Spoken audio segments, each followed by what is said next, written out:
itu Maha mendengar. Ustaz menjawab, wa huwas sami'ul basir.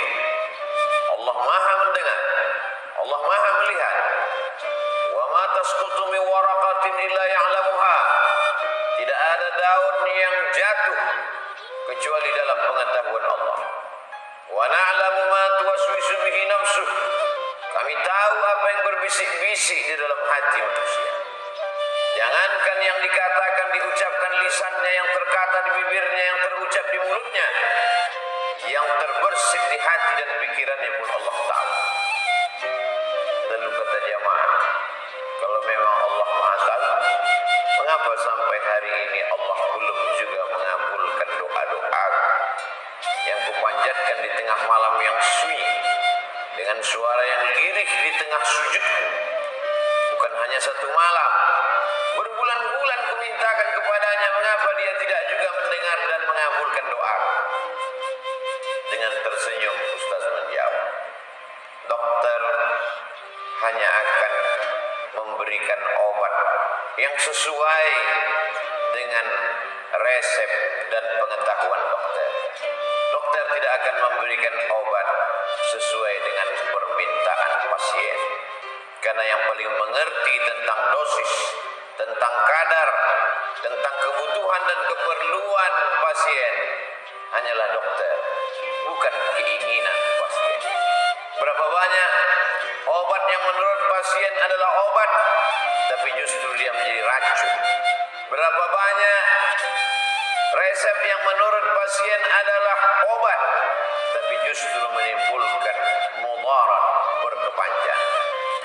Kalau untuk memahami logika dokter saja, pasien secerdas apapun belum tentu dapat memahami dan mengerti, apalagi untuk memahami logika dan cara berpikir Allah Subhanahu wa ta'ala, dalam tanda kutip. Walaupun kata berpikir belum tentu tepat untuk Allah. Laisa kamitslihi syai'un. Tidak ada yang sama dengan Allah Subhanahu wa ta'ala. Wa lam yakul lahu kufuwan ahad. Tidak ada yang setara dengan Allah Subhanahu wa ta'ala. Seorang anak kecil merengek meminta pisau kepada ibu. Ibu tidak memberikan. Kenapa? Menurut anak pisau itu adalah baik, karena dia ingin bermain-main memotong-motong dengan pisau yang tajam. Tapi logika ibu berkata, usiamu belum cukup, tanganmu akan luka, darah akan menetes, nadimu akan putus. Ada pengetahuan. Maka Allah menjelaskan melalui lisan Nabi Muhammad SAW. Asa an takrahu syai'an. Boleh jadi kau benci sesuatu. Wa khairul lakum. Tapi yang kau benci itu baik menurut pandangan Allah. Asa an takrahu syai'an. Boleh jadi kau benci pada sesuatu. Wa yaj'alallahu fihi khairan katsira. Tapi di balik kebencian itu ada kebaikan dan hikmah yang banyak. Hanya saja terkadang emosional manusia, keinginan yang menggebu-gebu, hasrat dan hawa nafsu membuat dia merubah Allah Subhanahu wa ta'ala bukan lagi menjadi sembahan, tapi menjadi pemuas nafsu keinginannya. Dia ingin Allah memenuhi segala keperluan permintaannya. Dia tidak pernah menganggap Allah sebagai Al-Khaliq, pencipta. Allah adalah Rabb, pencipta, pemelihara, pelindung, pengayom, pemberi rezeki. Oleh sebab itu Nabi Ibrahim berkata, Rabbi, ya Allah, Engkau yang menciptakan aku. Rabbi, ya Allah, Engkau yang memelihara dan menjaga aku. Rabbi, ya Allah, Engkau yang memberikan rezekiku, mengatur sesuai dengan kehendak-Mu, bukan sesuai dengan kemauan-Mu. Lalu kalau memang semua hidup ini adalah atas kehendak dan kemauan Allah, lalu untuk apa kita berdoa? Untuk apa kita berusaha? Karena kita tidak tahu apa yang akan terjadi esok hari. Wa ma tadri nafsum madza taksibu ghadan. Tak ada yang tahu apa yang terjadi besok pagi. Wa ma tadri nafsum bi ayyi ardin tamut. Tak ada yang tahu di mana dia akan mati. Karena kita tidak tahu, maka kita berusaha, berikhtiar. Kita diperintahkan Allah Subhanahu wa ta'ala untuk berobat ketika sakit. Kita diperintahkan untuk mencari rezeki ketika dia tidak ada. Akhrajakum min butuni ummahatikum. Allah yang mengeluarkan kamu dari perut rahim ibu kamu, la ta'lamuna syai'a. Kamu tak tahu apa-apa. Jangankan membawa apa-apa, kamu tidak tahu apa-apa. Lalu kemudian dia kayakan kamu, dia beri kamu kuasa, dia titipkan. Itu semua adalah ujian. Maka ada hamba yang meminta, memohon kepada Allah, tapi setelah permohonan itu dia berkata, kalau memang ini baik bagiku, untuk duniaku, untuk keluargaku, untuk akhiratku, untuk amalku, berkenankanlah ya Allah. Tapi kalau ini hanya akan merusak keyakinanku, merusak silaturahimku, merusak imanku, maka jauhkanlah. Ini adalah ungkapan orang yang penuh dengan kebijaksanaan. Boleh jadi baik menurut pandangannya, tapi belum tentu baik menurut hikmah pandangan Allah Subhanahu wa ta'ala. Ketika kita menyerahkan kemauan kita menurut kemauan kehendak Allah, kita satukan keinginan kita dengan keinginan Allah, saat itu kita serahkan hanya kepada Allah. Orang yang berserah diri kepada Allah, perbuatan dia menyerahkan kemauannya kepada kemauan Allah, perbuatan itu disebut dengan Islam. Orangnya Muslim. Maka kita meminta, kita memohon, kita berusaha, kita berprasangka, kita berprediksi, tapi semuanya kita serahkan kepada kehendak Allah Subhanahu wa ta'ala. Itulah orang yang berpegang kepada Ahlus Sunnah wal Jamaah. Maka anak Ibrahim Yahudiyan, Ibrahim bukan Yahudi, wala Nasraniyah, Ibrahim bukan Nasrani, walakin akan tetapi kana hanifan, dia condong kepada Allah, musliman, dia berserah diri kepada kehendak Allah Subhanahu wa ta'ala.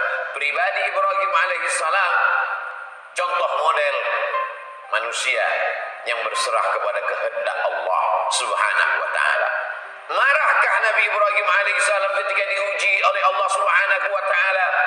Tidak diberikan seorang anak yang selalu diimpikan, diidamkan, diminta pagi, petang, siang dan malam. Berkata dia dalam suaranya yang lirih, munajatnya yang dalam, berbisik kepada Allah, Rabbi habli minas shalihin. Tapi Allah tidak kenankan doanya. Allah belum kabulkan doanya. Marahkah Nabi Ibrahim? Emosikah Nabi Ibrahim? Keluarkah kata-kata sumpah serapah dari lidahnya? Tidak.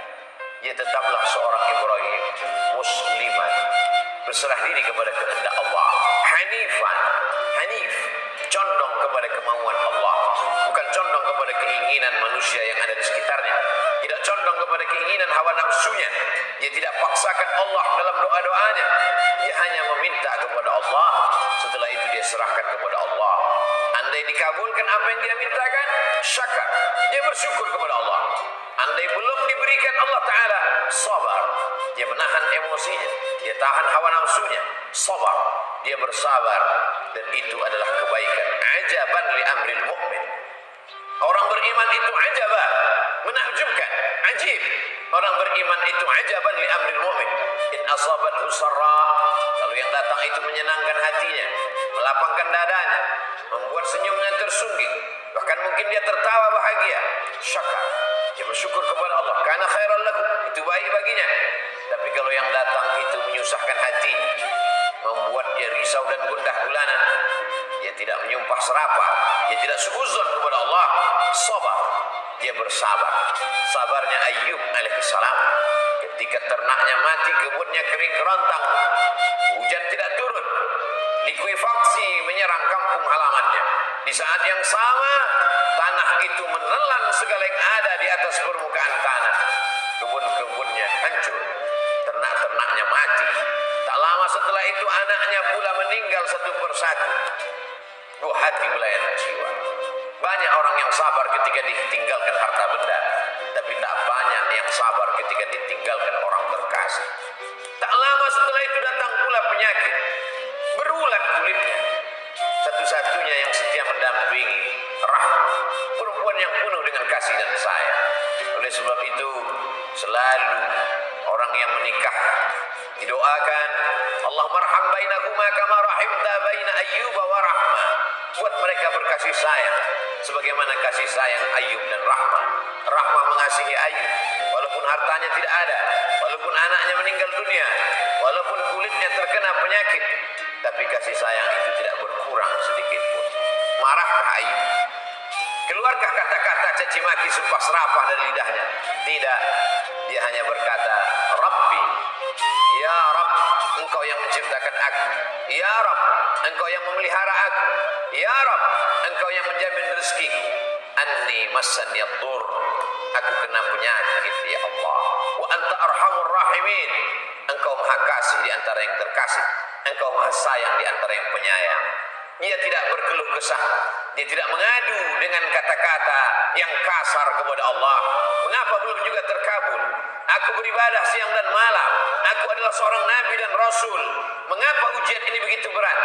Dia hanya berkata, anni massaniyad dur, aku kena penyakit ya Allah.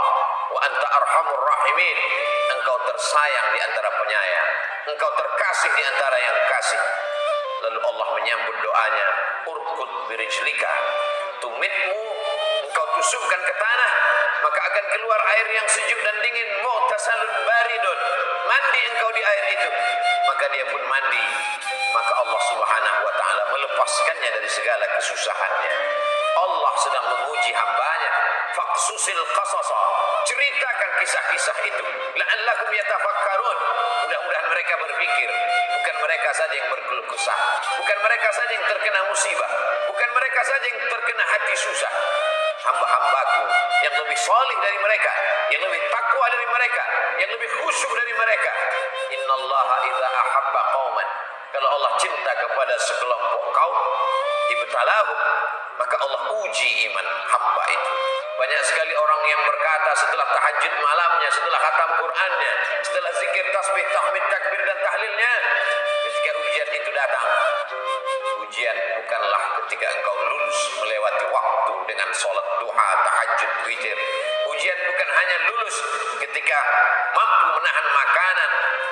Ujian adalah ketika ujian sebenar ujian itu datang.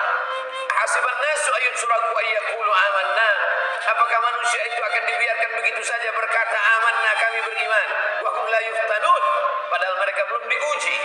Ketika kita mampu berkata asyhadu an la ilaha illallah, aku bersaksi bahwa tiada Tuhan selain Allah, wa asyhadu anna Muhammadan Rasulullah, Muhammad adalah rasul utusan Allah, saat itu kita sedang berkata, aku siap menerima ujian ya Allah.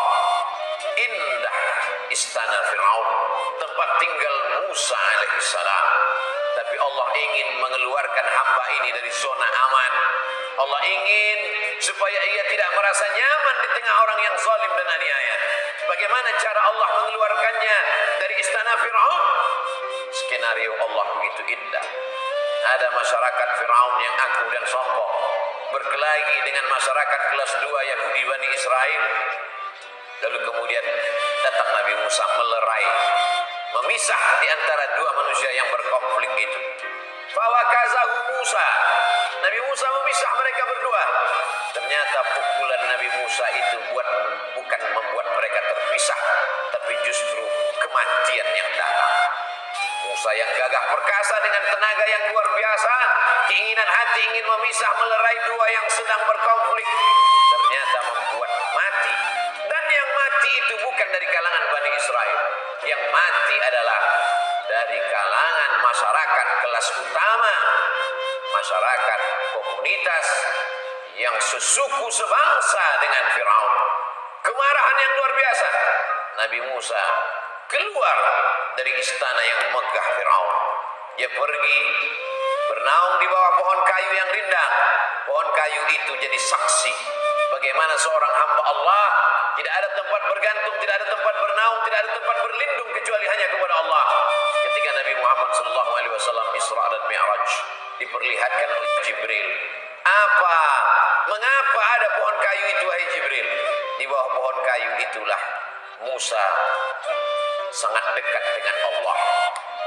Bukan tempatnya, bukan pemandangannya, bukan pohon kayunya, tapi pernah di bawah pohon kayu itu ada orang yang sangat gagah perkasa, tapi dia merasa amat sangat tidak berdaya, sehingga tempat itu perlu ditunjukkan kepada Sayyidul Awwalin wal Akhirin, Sayyidul Anbiya wal Mursalin, Muhammad sallallahu alaihi wasallam, untuk mengingat kalau engkau pernah merasa dirimu hampa tak bermakna, orang tua tempat berlindung mati, harta tempat bernaung hilang, maka sesungguhnya masih ada Allah. Idza dhaqat 'alaika dunya faqul ya Allah. Hari ini COVID-19 meluluh lantakkan hasil usaha manusia. Berapa banyak bisnis yang hancur lebur. Ketika usaha hilang, maka imun pun jatuh. Ketika imun turun, maka disitulah COVID menyerang. Maka tidak ada jalan lain kecuali kembali ke jalan Allah. Fafirru ilallah, larilah ke jalan Allah, bukan lari menjauh dari jalan Allah. Berapa lama engkau sanggup dinabobokkan, dilenakan, ditenangkan oleh khamar dan narkoba? Berapa lama engkau sanggup ditenangkan oleh sahabat-sahabat yang jauh dari Allah? Berbisiklah ke tanah, memintalah kepada Allah. Makhluk-makhluk, malaikat-malaikat di langit mendoakan. Di tengah malam yang sepi, fi jawfil lail, di tengah malam yang sunyi, bermunajatlah kepada Allah. Besar ujian ini. Angkat kedua tanganmu, katakan Allahu Akbar. Ada yang maha besar. Dahsyat pukulan ini. Ada yang maha dahsyat. Ulangi katamu, Allahu Akbar kabira. Kalau selama ini kau dipuji, dipuja, diagungkan, hari ini kau ditinggalkan, maka pujian hanya milik Dia. Walhamdulillahi katsira. Selama ini kau salah, kau sucikan selain Allah, hari ini sucikan Allah. Wa subhanallahi bukratan wa asila. Hari ini kau tidak menghadap kepada makhluk, kau tidak menghadap kepada manusia yang lemah, tapi menghadaplah kepada Dia. Wajjahtu wajhiya lilladzi fatara as-samawati wal arda. Bersikaplah seperti Ibrahim, hanifan, condong kepada Allah, musliman, hanya berserah diri kepada Allah. Wa ma ana minal musyrikin, aku tidak meminta kepada selain Allah. Barakallahu li wa lakum fil Qur'anil azim wa nafa'ani wa iyyakum bima fihi minal ayati wadh-dhikril hakim wa taqabbala minni wa minkum tilawatahu innahu huwal ghafurur rahim.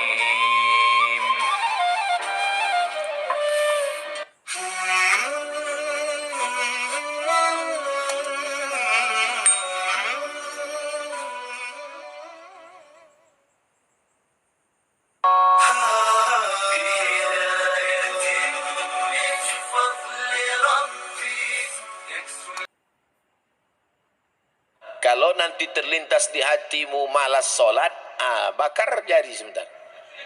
Berapa lama kau tahan? Buatlah. Agak-agak gosong sedikit. Hai tangan, tahan kau masuk neraka nanti tangan. Nama kau nanti nama nerakanya neraka sakor.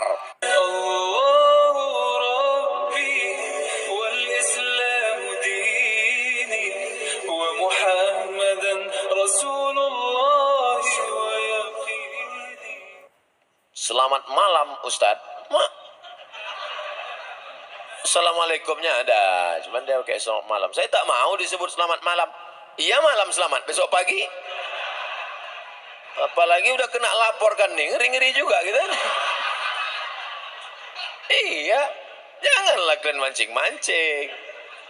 Saya hamba Allah Pak Ustadz. Alhamdulillah, sekarang banyak orang hamba harta, hamba kuasa, hamba setan, hamba hantu. Bagaimana cara menjaga sholat agar lebih khusyuk dan tak malas Pak Ustadz? Itu nampak api kan? Kalau nanti terlintas di hatimu malas sholat, bakar jari sebentar. Berapa lama kau tahan? Buatlah. Agak-agak gosong sedikit. Hai tangan, tahan kau masuk neraka nanti tangan. Nama kau nanti nama nerakanya neraka sakor. Masalakakum fi sakar. Kenapa kau masuk dalam neraka sakar? Lam naku minal musallin, karena tak solat. Bakar. Makanya Muhammad Ali kemana-mana bawa mancis. Muhammad Ali petinju, mana-mana bawa mancis. Padahal dia tak merokok. Ditanya orang, kenapa kau bawa mancis? Asal terlintas di otakku mau buat dosa, aku bakar tangan. Pak, kalau mancis tak mempan, obor Pak. Bagaimana sholat ini khusyuk Pak Ustadz? 5. Yang pertama, ketika berwudu khusyuk. Waktu menyuci tangan, bersih dosa dari tangan. Waktu memasukkan air ke mulut, ke hidung, bersihkan dosa-dosa mulut, dosa-dosa lidah, dosa hidung. Waktu air dibasuh ke muka, keluar dosa-dosa biji mata, banyak silap salah. Waktu air menyiram tangan, keluar dosa-dosa dari ujung jari jemari. Khusyuk. Waktu air mengusap kepala, keluar dosa isi kepala yang kotor sampai ke lubang telinga. Waktu air menyiram kaki, keluar dosa-dosa kaki yang dilangkahkan ke tempat maksiat dan dosa. Makanya ketika berwudu itu jangan bercakap. Ini banyak orang yang sambil wudu bercakap. Itu lu aku bilang sama kau kemarin, panjat pinang itu jangan besar-besar kali pinangnya. Modal kita pun tak ada, tapi kau itulah. Pak RT kan udah ngasih, Pak RW kenapa enggak juga? Entahlah, kentutlah sama dia. Gitu.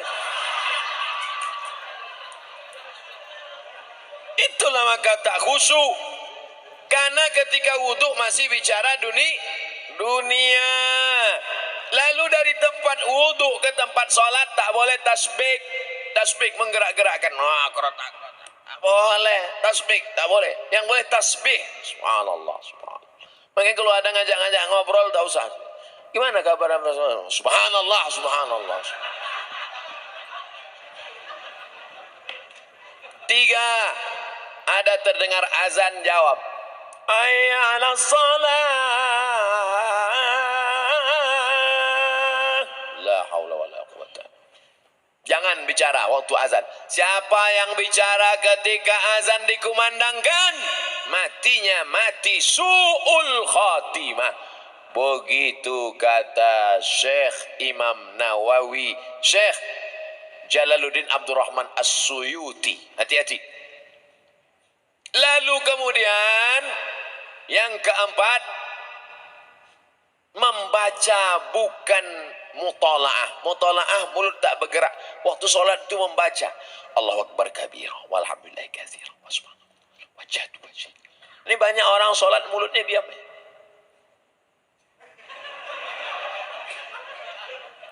Mulut membaca. Karena di situ disebut qiraah. Qiraah artinya membaca. Bismillahirrahmanirrahim. Alhamdulillah. Ar-Rahman. Yang kelima, mengerti apa yang dibaca. Itulah mengapa tadi saya pilih ayatnya, ayat-ayat pendek supaya besok kalau sholat zuhur mengerti apa yang dibaca. Wailul likulli humazatil lumazah alladzi jama'a malahu wa addadah. Ya sama. Kebetulan kawan di sebelah itu asik ngumpul-ngumpul harta. Jama'a malahu wa addadah. Yahsabu anna malahu akhladah. Kalla la yumbadanna fil hutamah. Apa hukumnya mencium istri sedang berpuasa? Istri siapa?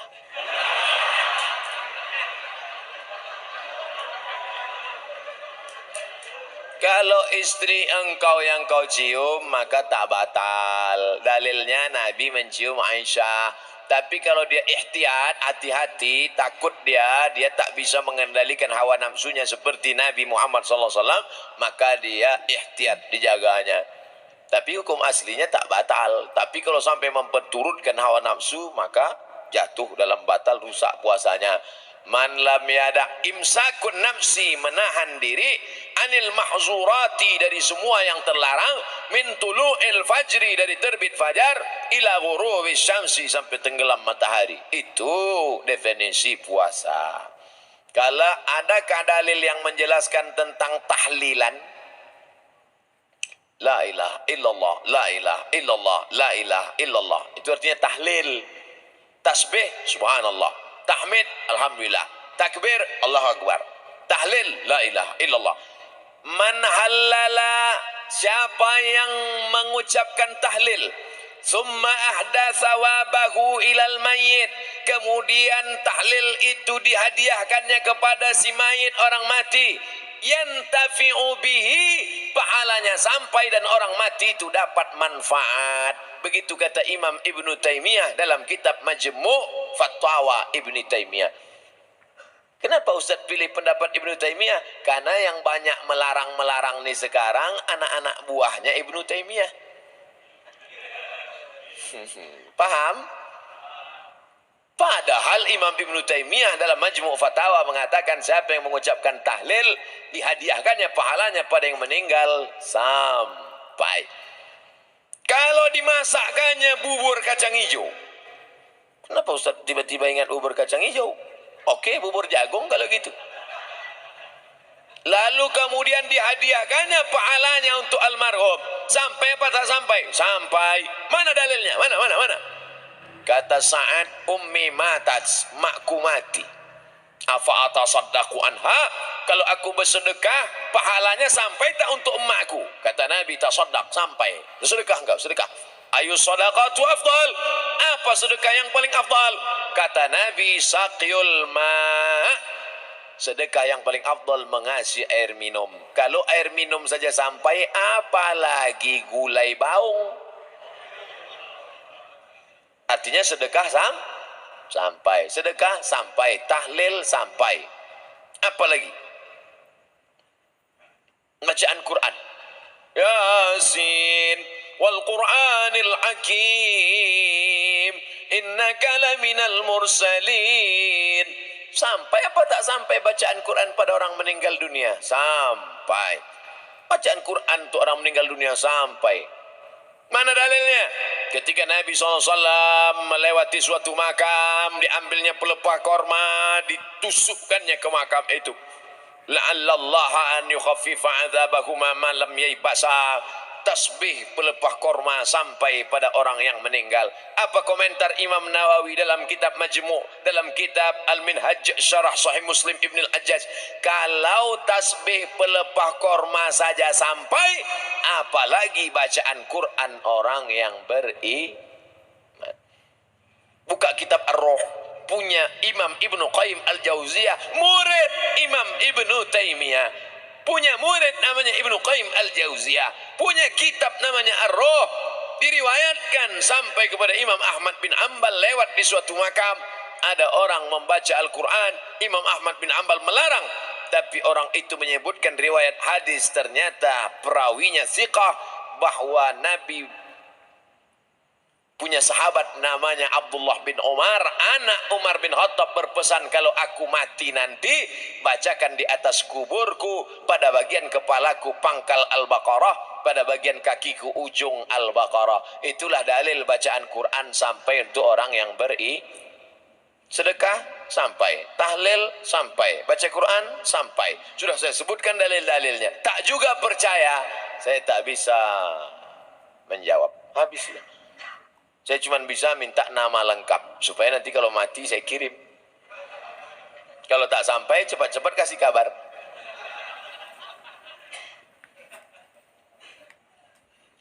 Mengazankan anak baru lahir itu apa dalilnya Pak Ustadz? Nabi mengazankan ke telinga Sayyidina Al-Hasan, anak Fatimah radhiyallahu anha, adzan as-salah, bunyinya seperti azan waktu azan salat. Hadisnya disebutkan dalam kitab Sunan At-Tirmidzi. Nama kitab Sunan Tirmidzi, nama lainnya Jami' At-Tirmidzi. Status hadisnya hadisun hasan, hadis paling tinggi sahih, di bawah sahih hasan, tentang mengazankan bayi. Anak saya mengazankan. Allahu Akbar, Allahu Akbar. Tapi tidak kuat macam itu. Terkejutlah dia. Nah, makanya bapak ibu yang hamil sekarang istrinya, nanti bapak azankan. Tapi yang anak sudah lahir, tak usah azankan lagi. Ini anak udah semester 2. Balik dari sini sebentar. Allahu Akbar. Apanya ayah ini gitu?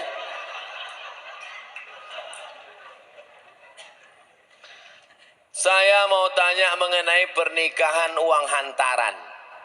Bagaimana menurut pandangan Ustadz kalau si ibu wanita itu meminta uang hantaran mahar yang cukup tinggi? Ada tiga kemungkinan ini. Pertama, memang mau bertanya masalah hukum. Yang kedua, mau menyindir mak tua ada di sini. Yang ketiga, mau menawar.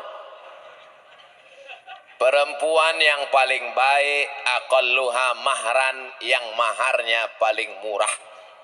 Wahai ibu-ibu, turunkan harga mahar. Sebetulnya yang menetapkan harga mahar ini wali, ayah. Tapi sekarang banyak ayah yang anggota isti, ikatan suami takut bini. Maka yang berperan sekarang ibu-ibu, matre. Banyak perempuan lebih mau makan di daun daripada makan di pinggan. Oleh sebab itu, turunkan standar ini sedikit. Jangan nanti setelah dihamil barulah na'udzubillah, na'udzubillah, datang dia baik-baik. Idza ja'akum man tardawna dinahu, kalau datang kepadamu orang yang baik akhlaknya, wa khuluquhu baik, agamanya, fazawijuhu, nikahkan dia. Illa taf'alu, kalau tak kau lakukan, takun fitnatun fil ardi wa fasadun arid, maka terjadi kerusakan yang amat sangat berat. Tolong, jangan sampai anak-anak muda ini besok buat baleho turun ke jalan, turunkan harga mahar, turunkan harga mahar. Kemudian jodoh itu seperti apa Pak Ustadz? Apa orang yang sudah menikah terus meninggal, terus menikah lagi, apakah itu berarti jodohnya juga Pak Ustadz? Karena berjumpa orang berjodoh atau karena jodoh dia berjumpa? Memang jam-jam setengah 11 ini payah nangkap memang.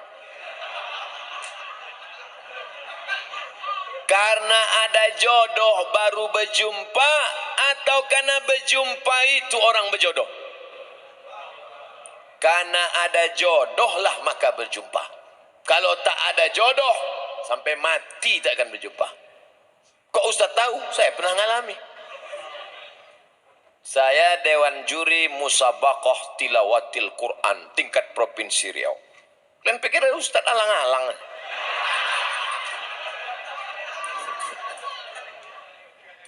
Waktu itu belum nikah. Kata kawan saya, "Mat, ku carikan kau perempuan qari'ah hafizah." Kami Dewan Juri waktu itu. Iyalah, kami pun seminggu kami cari, tak jumpa-jumpa. Setelah saya nikah, tahun berikutnya, pas kami sedang makan nasi goreng, berbisik kawan saya, "Mat, yang kita cari tahun lalu, tuh di belakang." Tapi kita udah menikah. Maka kalau tak berjodoh takkan berjumpa. Karena ada jodoh itulah maka berjumpa. Oleh sebab itu jangan nanti yang laki-laki ini banyak salah jawab ini. Papa kok bisa nikah sama mama? Entah salah sambung. Jawabannya mesti kau katakan, aku tak pernah mencari makmu, makmu tak pernah mencari aku, Allah mempertemukan kami. Ibu itu pun dari dapur, so sweet, kata dia. Karena jodoh lah kalian jumpa. Mengapa Tuan Syekh Abdurrahman digelar dengan Syekh Silau Laut? Syekh Abdurrahman lahir di Kampung Rau, sekarang masuk Kabupaten Batubara. Lalu kemudian dia merantaulah ke Kedah. Karena orang Batubara dulu biasa naik perahu tongkang kapal laut ke Kedah.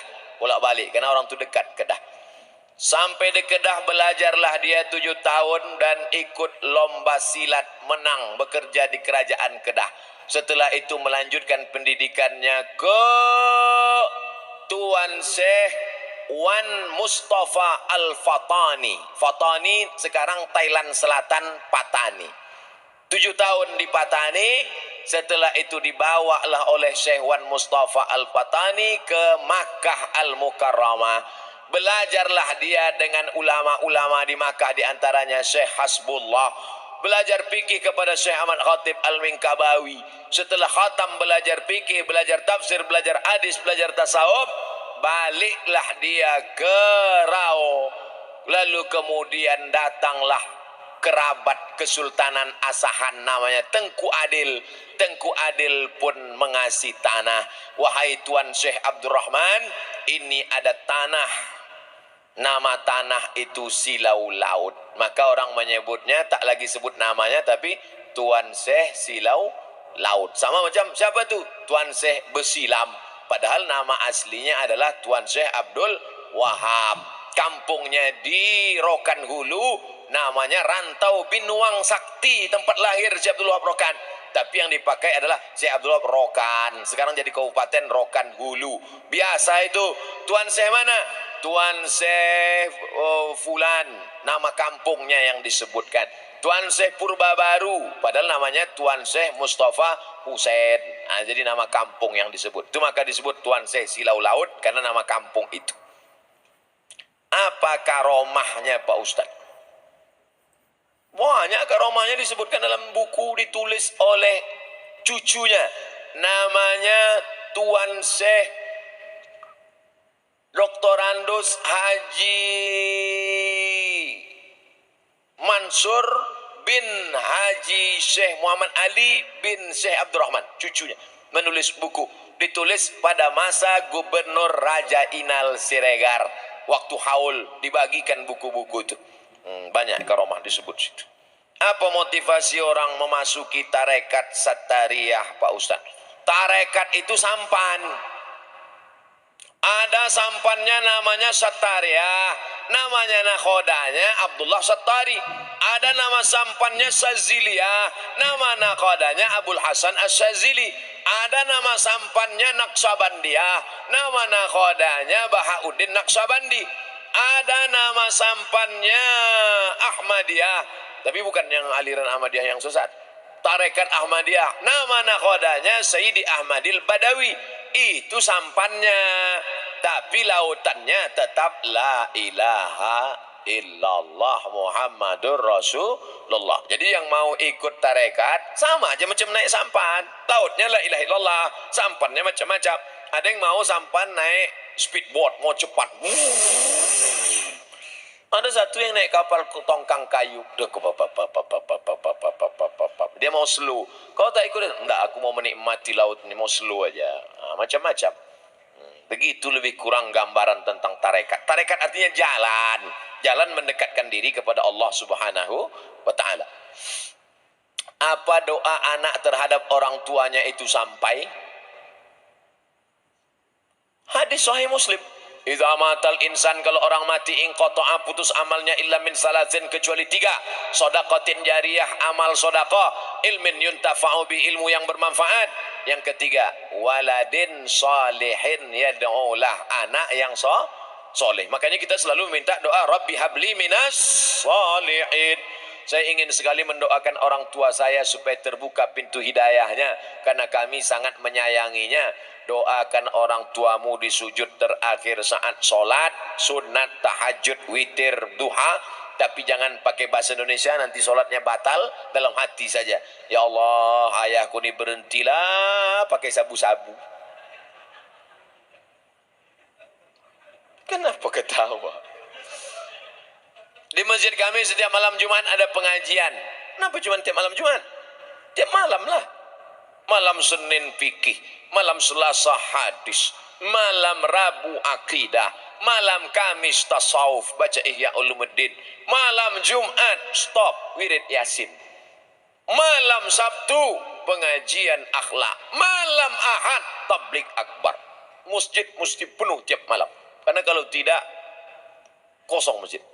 Akan tetapi waktunya dimulai ketika azan solat isya hendak berkumandang, sehingga jamaah solat isya pergi ke masjid lain. Apakah sikap Ustadz itu benar membuka pengajian ketika azan isya berkumandang? Habis solat isya dulu, habis solat isya baru buka pengajian. Kenapa mesti pas azan isya itu? Solat isya dulu, habis solat isya baru buka pengajian. Saya selalu membuka pengajian maghrib. Kalau pengajian di Pekanbaru maghrib. Supaya apa? Supaya orang sholatnya 2. Maghrib berjamaah, isya berjamaah. Karena kalau dibuat isya, banyak jamaah datang lambat.